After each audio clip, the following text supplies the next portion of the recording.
Olodaterol is a new long-acting beta-2 agonist for COPD. In the clinical development program, there have been a number of studies conducted. Olodaterol has also been studied in a long-term studies of 48 weeks duration, where the focus was the improvement in lung function and improvement in quality of life and dyspnea. The patients had their lung function measured several times during a day, and this was mainly to investigate if the olodaterol has a sustained effect on lung function. This means, can it be used once daily?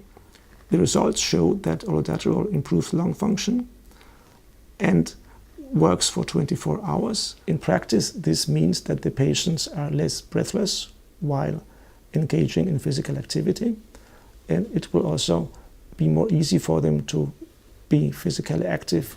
The design of all clinical trials of olodaterol allowed the patients to continue with their baseline medication, which has not been so in other trials of other long-acting beta-2 agonists.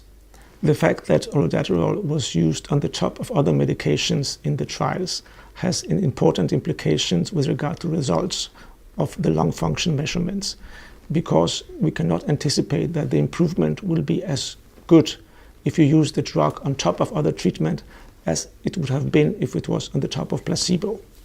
In the long-term olodaterol trials for 38 weeks, the safety of the drug was investigated. The frequency of reported side effects was similar to the frequency seen in the placebo group. The olodaterol clinical program included nearly 4,000 patients from different research centers around the world. Most importantly, however, is the fact that it also included many patients with very severe COPD. In the management of COPD today, I think we have several problems. The first one is the fact that the diagnosis is often made very late. This means that the disease is quite advanced at the time of diagnosis, and this also means that the potential of the effects of treatments like stopping smoking, physical activity, and medical treatment is much smaller than if the disease was diagnosed before.